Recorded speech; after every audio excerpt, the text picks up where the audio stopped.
Hi everyone, Rich and I are back with a look at PlayerUnknown Battlegrounds, and this time there's a bit of news to front this comparison, where usually we just pit one side against the other. On the Reset Era forums, I noticed a post which pointed out that you can see the PC graphics settings on console. So what that means is if you plug a keyboard into the console and press the O button, you can see the graphics settings exactly as they appear on PC, except obviously you can't really adjust them and the sliders don't actually have any effect. Nevertheless, you can still see the settings that are being used, or at least in theory what's being used. Yeah, what's interesting here is that it's not just the settings that you can access, there is kind of full keyboard support that they've left in on the early access code. So yeah, you can use the W, A, S and D keys to move about, and yeah, various other keys do other things, but there's no mouse support for those who are wondering. But it does open up an interesting topic here. Now, the base Xbox One version, the options screen says it runs at 1080p, which it does, but the overall settings preset is set to the very low level,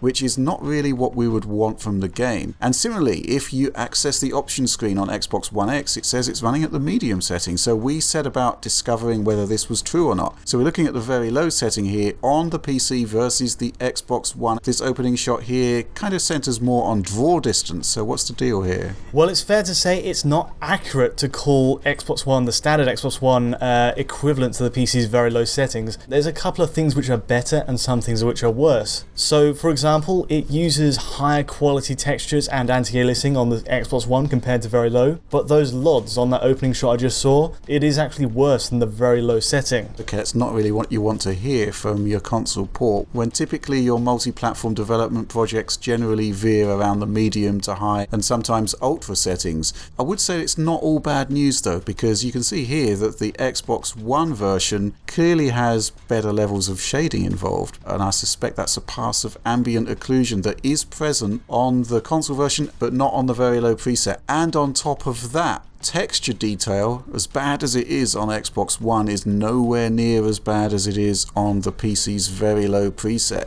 To think that it could go one worse than what we're seeing on Xbox One, and it's a bit of a relief, but at the same time we should really be asking for better from Xbox One.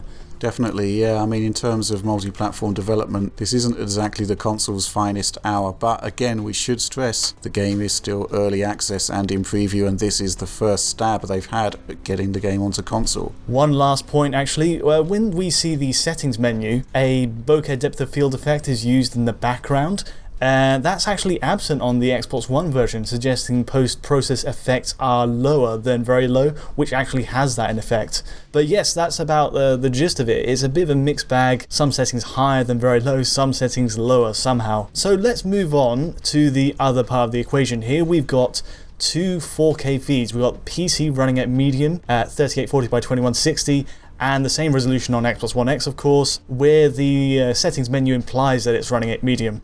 But again, it's really not the case, and that doesn't really tell the whole story, because Xbox One X, much like the standard Xbox One, is using higher resolution textures than the suggested preset. So yes, we're getting sharper textures across the floor here, and there is definitely a variation in anti-aliasing between the two, so they're definitely not on par in that sense. There's a bit of flickering on the Xbox One X side where it's just not happening on the medium PC setting. And what else can I say? Draw distances, yeah, much like the standard Xbox One comparison to very low, Xbox One X's draw distances aren't as good as the medium setting on PC. Yeah, but I looked at this and they are better than the very low, so I'd suspect chances are it is the low setting we've got there. Yeah, that's right. The main standout thing is, I guess, that the textures on Xbox One X are still very soup-like, even though they're better than medium, and so getting ahead of the game here, they're not as good as what you can get at PC's ultra setting. You know, those pin-sharp textures. So the options screen here gave us a kind of steer on what we could possibly expect, but obviously there has been some customization work done there on both versions, but I think by and large the X version is probably closer to the medium preset than the base Xbox One version is to the very low. But yeah, we'll take a look at how the Xbox One X version compares to the full-fat PC experience a bit later on. But for now, we're going to move on to Xbox One X versus base Xbox One. Dave and I did these captures yesterday using the multiplayer mode. So to explain how we did this, we both entered the game as a squad, one of us was killed and then and the other one spectates. And yeah, this allows us to get a really good steer on the graphical comparisons between the two consoles.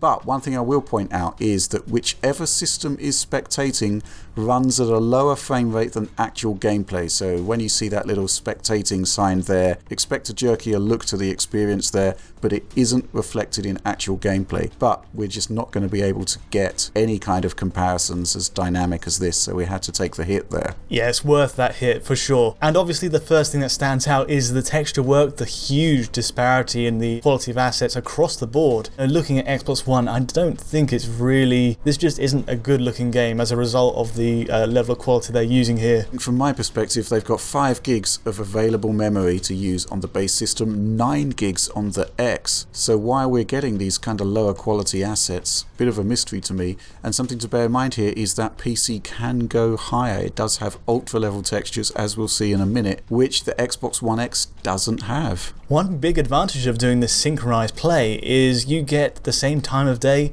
which means unlike the PC comparisons which we've got coming up, we can actually see things like the shadow quality differences in a more precise manner. So what that means is we can actually deduce that the ambient occlusion setting on Xbox One X is better than the standard Xbox One, and shadow quality, as minor as it is also slightly higher resolution as well. And of course, going back to those comparisons we did earlier, it stands to reason that the draw distance is better on the Xbox One X, and the foliage draw distance is significantly improved. Yeah, that's right. But if you look to the far distance, you really do get a sense of the difference in anti-aliasing as well. You know, one is running at 4K, the other at 1080p, but there's so much more shimmer, and these edges just aren't being treated properly on the Xbox One side. Okay, so let's take a look at effects work here. We've got a burning car here to look at. Let's disregard the disparity in textures for the moment and concentrate on those flames. Essentially the same, really. Yeah, I think so. Effects wise, you're looking at very similar alpha, but when we come to post effects, that's where we really see a difference. These are subtle things, you know,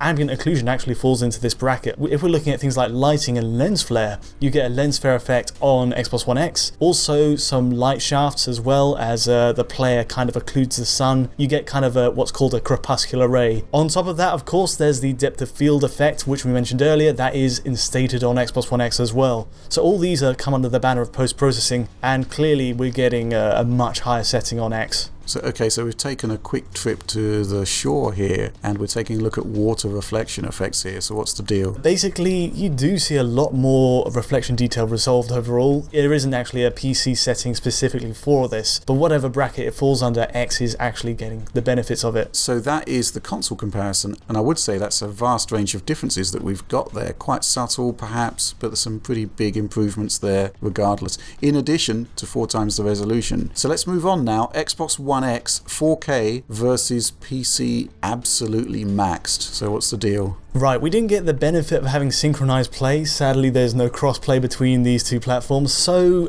Dave helped out here by going through several spots and doing kind of walk forwards and pans, and you get the idea still. The gist is you do get still higher resolution textures on PC, essentially what I'd really hoped to see on the X console. Sadly, time of day isn't a perfect match as a result of using 2 different platforms, but there is a very good chance that shadows are also better quality, and of course post effects are ramped up to ultra. All settings are ultra here. I think we can safely assume that the draw distance on PC Ultra is going to be significantly better than what is the equivalent of the low setting. That's right, so you'll get more trees, more geometry in the distance, and of course the grass as you walk forward fades in. There's a cascade on both machines. It's more obvious on X. But besides that, you know, it's actually not too bad a showing on Xbox One X. It's just the textures that really irk. Even though they're better than the standard Xbox One, it still sticks out. I mean, from my perspective, running PUBG on PC, ultra settings, 4K, we couldn't lock to 60 frames per second using a Titan, so yeah, I mean, you're going to need a lot of GPU power to get those little extras there.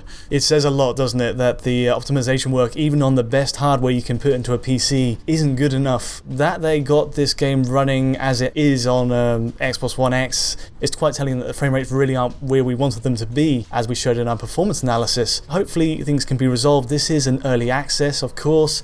We've seen many early access games before, for Ark and DayZ with varying degrees of improvement as the builds got more developed and advanced. So we're really hoping to get a big improvement here by the time it is actually final. And yes, we do have to stress again that this is our first look at early access code. But at the same time, they're charging £25 for it, and I don't think at the moment you're getting the value there. Although I will say, I mean, we had a great time playing this game yesterday. Despite all the running around and waiting for action to happen, there was a good sense of anticipation as you're working your way through houses and figuring out what to do next and where to go next. So I can see the appeal definitely, but on a technical level, this has a bit of work to go. Number one priority is performance. That really is so wildly variable at the moment.